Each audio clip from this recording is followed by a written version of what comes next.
Well, the Dallas Stars are looking to carry the momentum from their Wednesday night victory over to a weekend doubleheader in the Sunshine State. On today's episode, I'll be joined by Armando Velez, host of Locked On Florida Panthers, to talk all about tonight's big road matchup against the Cats. We'll catch up on what both teams have done since these last two teams met and their thrilling 6-5 shootout that ended with a victory for the Dallas Stars. A total game preview coming up on today's episode of Locked On Stars.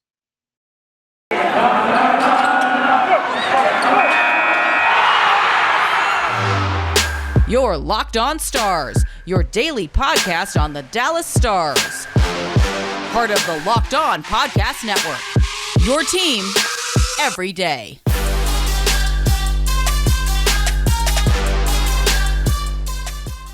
Howdy, Stars fans. Welcome back to the Locked On Stars podcast, the only daily podcast covering the Dallas Stars, part of the Locked On Podcast Network.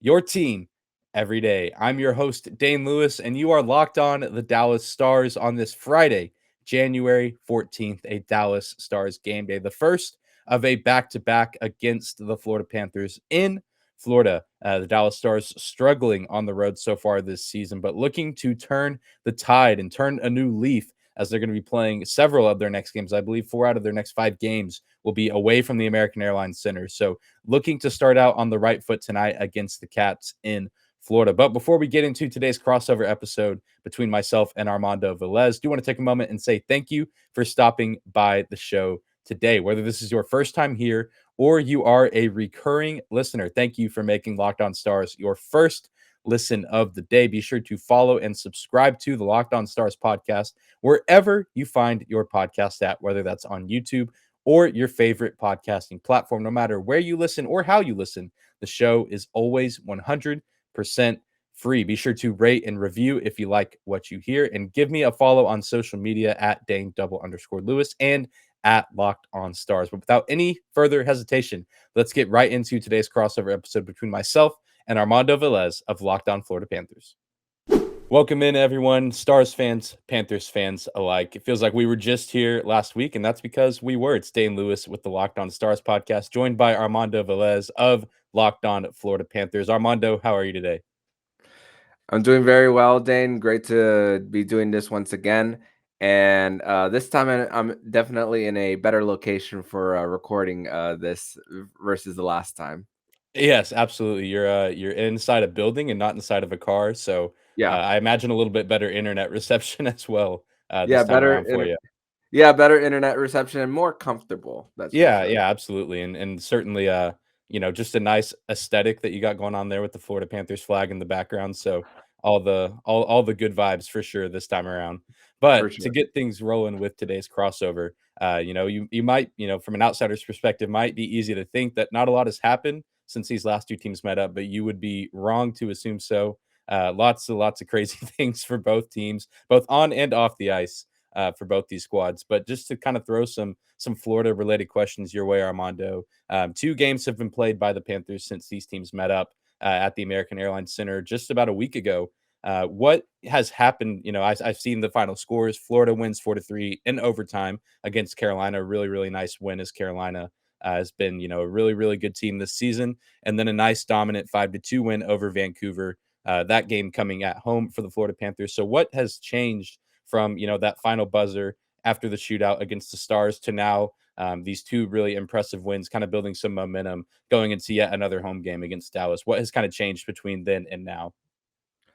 Yeah, it's crazy because that matchup between the Florida Panthers and the Dallas Stars, it was pretty much you flip a coin and anyone could have won that one based on the start that both of them had and the high scoring affair. And usually in high scoring affairs, more times than not, the Panthers usually have that advantage. But this time around, of course, with the shootout, anything can happen. But that could have been like a flip of a coin. But in their matchup against Carolina, it was pretty much the Panthers just outskating the Hurricanes and using their speed based on their defense. They give up a lot of rush chances. Sure, they're one of the top defensive teams as far as goals allowed in the NHL, but the Carolina Hurricanes do give up a bunch of rush chances. And I'm saying this just as the final score is looking in Carolina tonight between the Carolina Hurricanes and the Columbus Blue Jackets, I'm seeing that the final score was 6-0. I didn't watch that game, but I can only imagine how many possible rush chances the Columbus Blue Jackets also had on the Canes as well. And Tuesday's game event against Vancouver, it was kind of the exact opposite. Even the final score might say 5-2 against the Vancouver Canucks, but as far as opportunities to go the other way and to use the speed against Vancouver, it really didn't happen. It really came down to the Florida Panthers just taking advantage of Vancouver shooting themselves in the foot, and they did it. And I said it on Wednesday's episode that it started with that penalty in the third period by Mott, and the Florida Panthers just took it over from then. A shorthanded goal, an even strength goal, and a shorty too. They got them of all kinds, but Vancouver outshot them by 18 still. But Sergei Bobrovsky was great in this last week. But the Florida Panthers are going into this game on Friday a little shorthanded in the goalie department because Spencer Knight's been in COVID protocol, but we don't know the status of him going into Friday's game. But their third goalie, Jonas Johansson, has just been placed on the COVID list as well. And this is the first game of a back-to-back for the Florida Panthers this weekend, Friday against Dallas and then Saturday against Columbus. So kind of a tough situation for the Florida Panthers to be in right now. Verhage had a maintenance day today in practice, but it's kind of a little strange for the Florida Panthers as far as the goaltending department right now because we don't know who's going to be back up on Friday when these two teams meet. Yes, and I know the Stars kind of going through a similar situation with their goalies as well, so should make for an interesting matchup. And I know, a few hours before recording this episode, the NHL, released their, the NHL All Stars that are coming up, and I think it's no surprise that Jonathan Huberdeau finds himself on that list. Clearly deserving of being on that list. One of the best players, one of the best offensive players in the league so far this season. Who's another guy that you would have liked to have seen from this team make the All-Star list? Obviously, a lot of limited spots, and you got to have at least one guy from every team. But who's maybe another guy, maybe two guys that you think could have just as easily been All-Stars if things maybe fell a different way? I can understand why Barkov wasn't in the All-Star game because he has missed a third of the season to this point. But Aaron Ekblad, he's averaging almost a point per game right now, and is a candidate for the Norris Trophy. I don't know who's going to beat out Cale Makar right now, but it's. I just think it's a little strange that almost a point per game and Aaron Ekblad's not up there. But at the same time, I kind of try to tell myself that the All-Star game is just not great in the NHL. I mean, All-Star games in general are like it's really hard for me to get excited about an all-star game in any sport, but it's more of about the recognition, the accomplishments as well. But I guess with the Panthers having to this point 4 postponed games from their COVID break in late December, it also gives them an opportunity to rest. It gives that month of February those gaps in between to I don't know if they're going to play a few games in a row. I don't know if they're going to be spotty. So it gives an opportunity to rest as well for the better part of the season, the stretch part of the season for the Cats. So it's not the end of the world, but as far as the recognition standpoint, I think Aaron Ekblad should have been there. Yeah, certainly. I think a good argument for several guys on that team, just with how Florida has done overall this season. And speaking of some other guys on the team, there you had quite a few guys, or I guess a couple guys in both games, score multiple goals. In the Vancouver game, but also that first game after the Stars matchup in Carolina. Verhage, 2 goals there. Sam Reinhart, 2 goals. Who's maybe a guy that the Stars fans watching this game need to be on the lookout for that maybe had a quieter game the first matchup in Dallas? Because we talked about a lot of the bigger names, but who do you think is kind of on a hot streak right now? From over these past 2 games that might be bringing some momentum into this Friday night matchup that Stars fans and I guess the Stars in general should be on the lookout for in this matchup.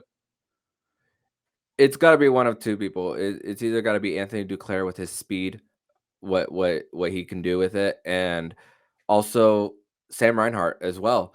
um, because I know you mentioned Sam Reinhart in the last about the last game that he had, but the last matchup between the Florida Panthers and the Dallas Stars, Sam Reinhart was still on the COVID list for the Panthers, so he's definitely a guy that has gotten it going for sure in the last month. He did get off to a slower start, but when it was like the end of November, early December, he got it going. And Anthony Duclair, he's just been changing the game, changing the dynamic for the Florida Panthers with his speed. And Carter Verhaeghe has that speed as well. You mentioned him as far as that, but I feel like every single time the Panthers play that fourth line, even though Patrick Hornqvist is right now on the COVID list, that they just find a way to just create so much energy. It's Eetu Luostarinen along with Ryan Lomberg, and then the latest one to be inserted has been Alexi Heponiemi from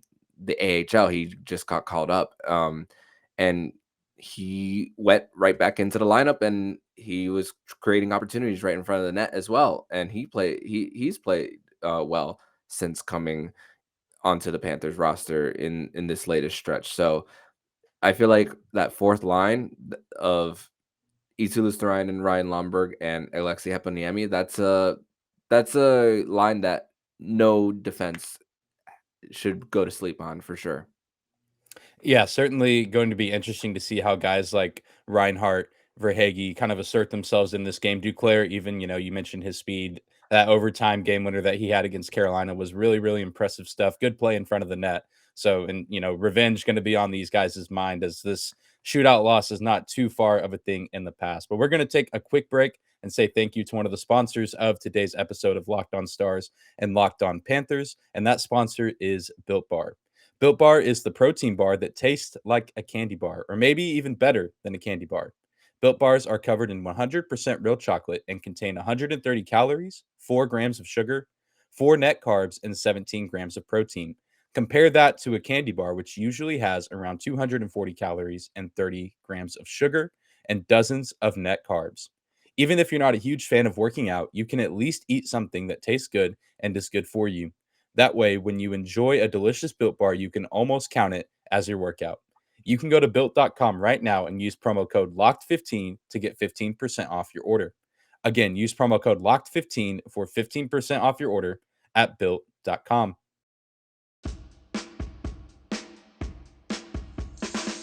And welcome back into today's crossover episode between Locked On Stars and Locked On Florida Panthers. Dane Lewis joined by Armando Velez. And now Armando is going to ask me some Stars-related questions to kind of get caught up to speed on everything that's happened with the Dallas Stars over the past few days.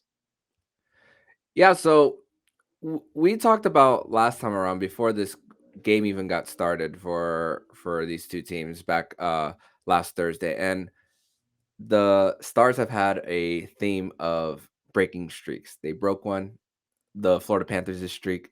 Then they end the streak for the Pittsburgh Penguins. So that was a little kind of a game for the Dallas Stars to like create a little bit of momentum heading into this one. I mean, I'm seeing their schedule. They have a back-to-back in this Florida swing. So it's not going to be an easy one for them, but they've created a little bit of that momentum, and it's crazy how they could have had 8 points in this 4-game stretch if it weren't for the final minute of that game against St. Louis, where I saw the reaction of Rick Bowness on the bench after everything, and I don't I don't think there's anything wrong with showing emotion in this game. It's like they don't want the coaches to show any type of emotion. So I actually want to ask you, what did you think of the NHL handing Rick Bowness a fine after that?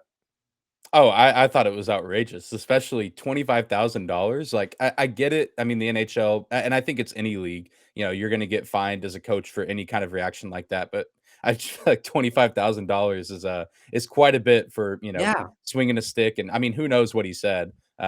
Knowing Rick Bowness and having heard him mic'd up before, I can imagine what he said. And it's a lot of things that I can't say here on the podcast. But I just think, and it's certainly, I think it's, he's right in what he did because controversial calls or no calls down the stretch. I don't know if you saw kind of what he was upset about, but really just not getting an explanation from the NHL referees about this no call on Miro Heiskanen that eventually led to St. Louis getting those 2 goals in the final minute in that game. And like you said, the Stars, had they not lost that game, I think their win streak would be at 6 or 7 games right now. If I'm not mistaken, they had 2 before the Christmas pause and the COVID hiatus, and then they beat Florida, beat Pittsburgh, so that would have put them at 5 wins, and then they beat Seattle on Wednesday night. So yeah, they'd be riding a 6-game win streak at the moment, and be a little bit higher up in the Western Conference wild card race, but still in a pretty good spot. But yeah, certainly a lot, myself and pretty much the rest of the Stars community, not very pleased with how the NHL handled that whole situation. But I mean, at the end of the day, I think Rick Bowness knew that a fine was coming. I just don't know if he was expecting $25,000. Mhm. And same thing happened with Rod Brindamore of the Carolina Hurricanes as well earlier this year. So, I mean, they're competitive. They want to win. I mean, as a competitor myself, and as a referee myself too, I understand that emotions get, but a fine like that outrageous. Of course, referees like the sports that I referee, like of course you can give technical fouls for swears, you could throw a flag for swears, but a fine like that for showing emotion, only ejection worthy stuff, at least in my level, get fines. As far as just showing pure emotion, that one is just mind boggling for me for sure. Yeah. But I want to transition to looking at the Stars roster at the moment. The Florida Panthers went up against Braden Holtby last week. However, looking at this right now, I'm seeing that he's on the COVID list along with Alexander Radulov and Denis Gurianov. What's the latest on those guys? Yeah, so all of those guys, to my knowledge, I know on Wednesday morning, Braden Holtby and Denis Gurianov had tested again. I believe that they had originally tested positive on Tuesday, so they were scratched from Wednesday's game against Seattle. They tested again Wednesday morning to see if they could maybe make the trip to Florida, but tested positive yet again. And I believe Radulov tested positive for the first time on Wednesday as well. So all of those guys won't be making this trip to Florida, which is a pretty big loss, especially on the goalie end, because I think the Stars had finally found that duo of Holtby and Ottinger. And it would have been nice to have both of those guys on a back to back. But now Anton Hudobin has been called up. So we're definitely going to see him. I'm not sure which game we'll see him in. If I had to guess, we'll probably see him in this Friday night matchup against the Panthers. And then I think Ottinger will get the start against Tampa Bay on Saturday.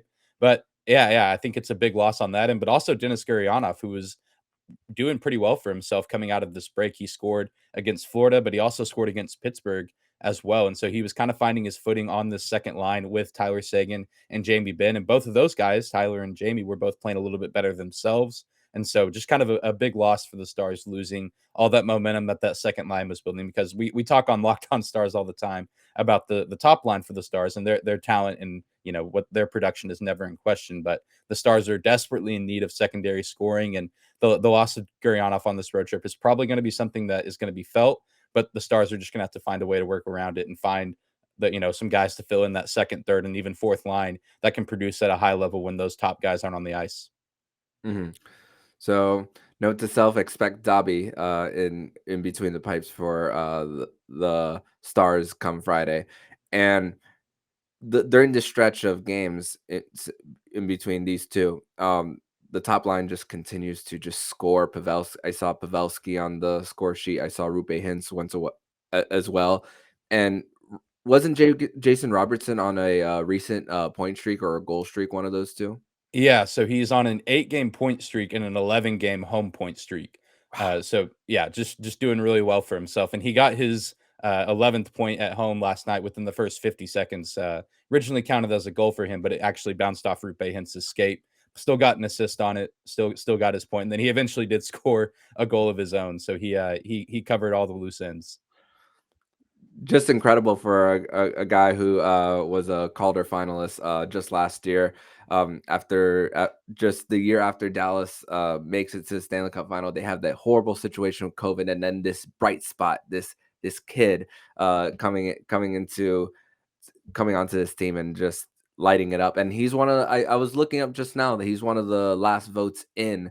For fan voting, he's one of the candidates for the Dallas Stars. So I'm seeing that, and I saw that Joe Pavelski made the All-Star team for the Dallas Stars. And now Dallas, they have, I'm seeing the equal amount of games as far as right now in the standings for Dallas, but still 6 points out of that last spot. So they're not out of it, Dane, at all. They're not. They could very well make a run.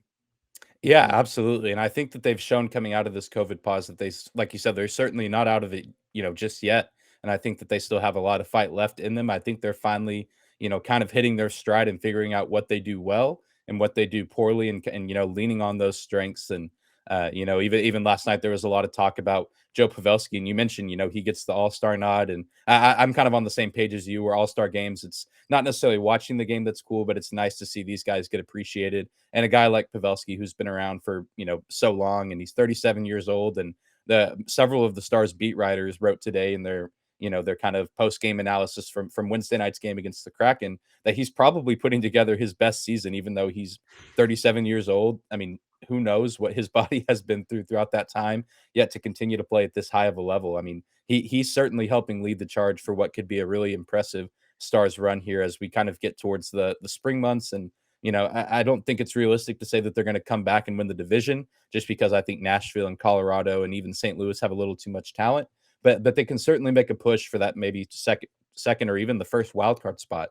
And I think with any sports league, you just have to make the playoffs, and you got a shot, because playoff hockey is very, very different than regular season hockey. And the age on this Stars team, I think, is going to be one of their greatest assets if they're able to make it into the postseason, because they have a lot of age on this roster and some guys that have seen a thing or two during their time in the league.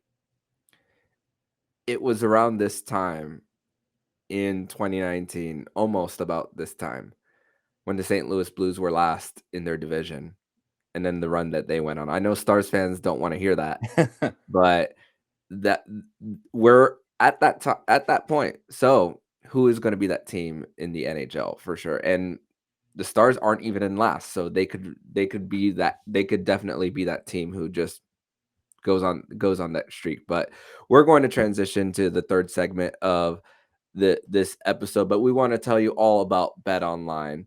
And BetOnline would like to wish you a happy new betting year as we continue our march to the playoffs and beyond. BetOnline remains the number one spot for all the best sports wagering action for 2022. New year and a new updated desktop and mobile website to sign up today and receive your 50% welcome bonus on your first deposit. Just use our promo code Locked On to get started. From football, basketball, hockey, boxing, UFC, right to your favorite Vegas casino games. Don't wait to take advantage of all the amazing offers available for 2022. BetOnline is the fastest and easiest way to wager on all your favorite sports. BetOnline, where the game starts.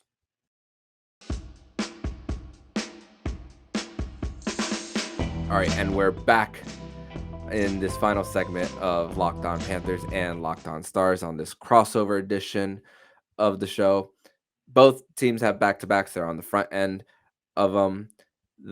This team met last week, where the winner could have gone any which way last Thursday. But let's talk about the result predictions for this game, and I will let you go first since you are the road team. Dane, who comes out on top on this game?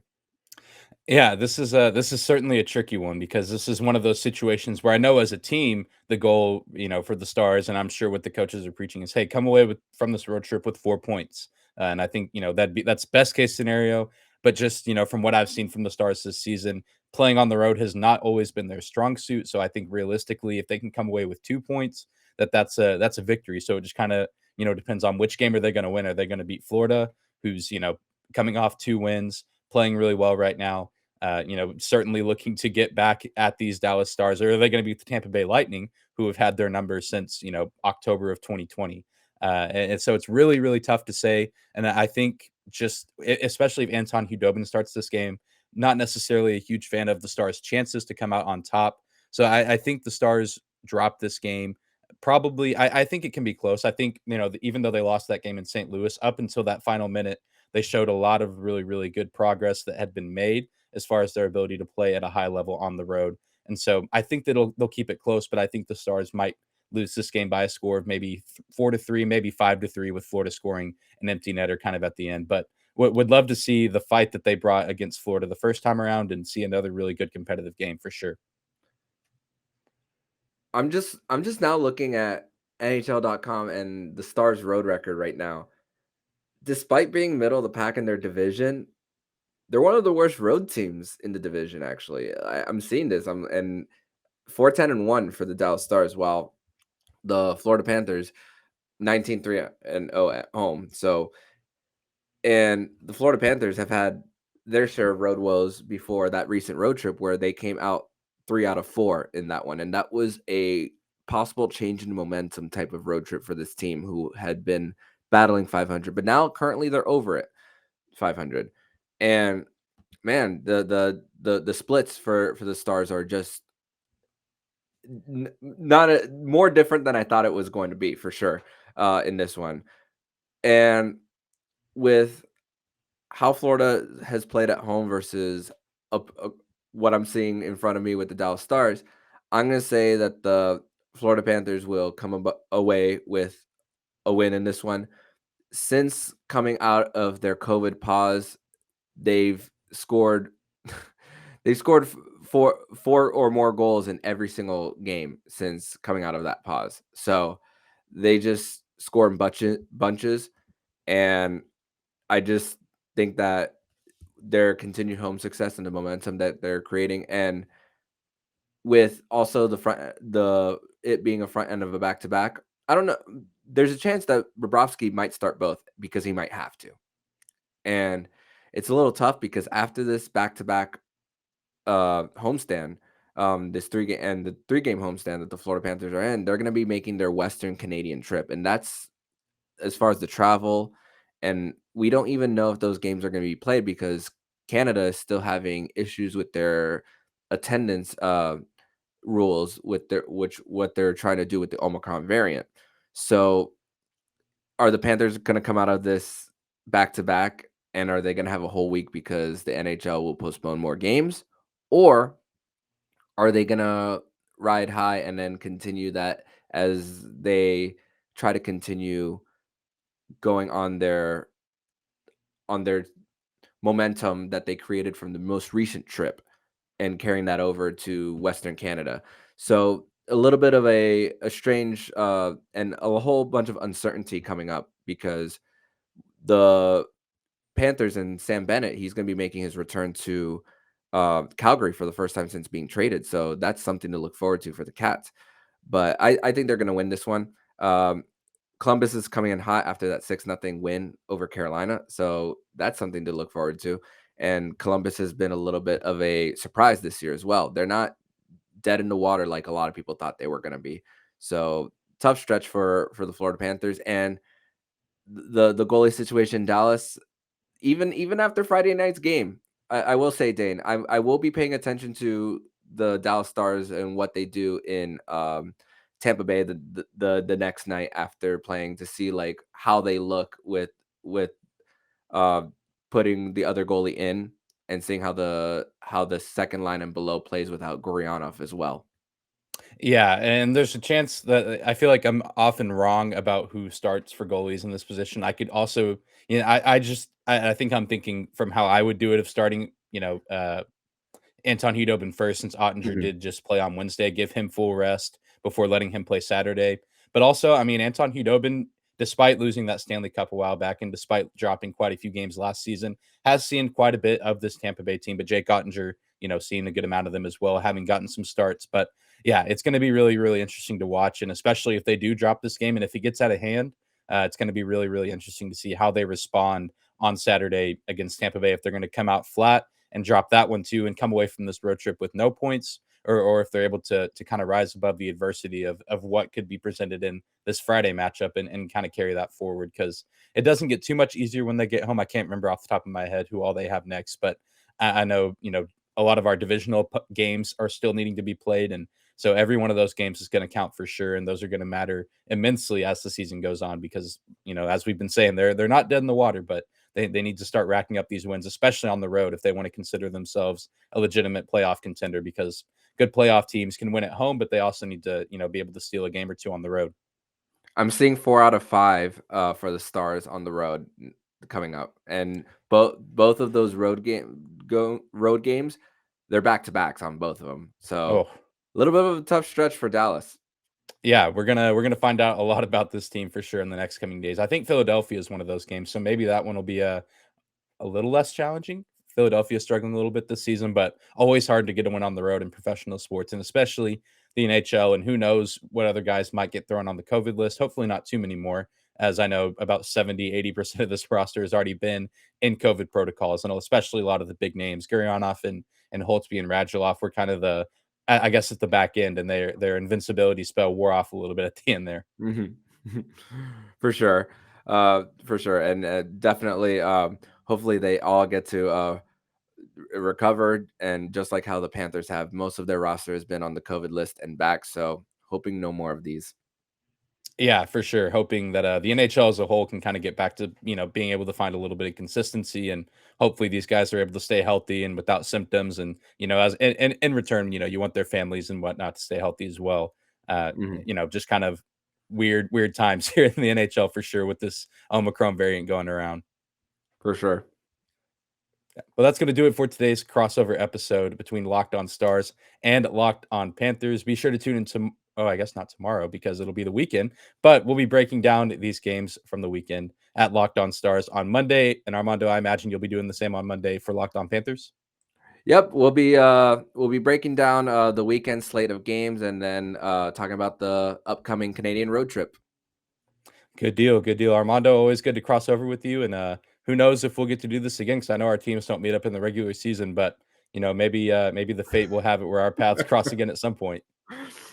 The only time would be the Stanley Cup final. The only Hey, possible time. I wasn't gonna say it because I don't want to jinx the Stars, but I mean now it's out there. So maybe if the hockey gods intend for that to happen, we'll see it happen. Certainly hope you guys enjoyed today's crossover episode between myself and Armando Velez of Locked On Panthers. Always a good time to get together with other Locked On hosts, and looks like this might be the last time Armando and I get together this season, unless, like I said at the end there, crazy things happen and these teams find themselves competing for the Stanley Cup.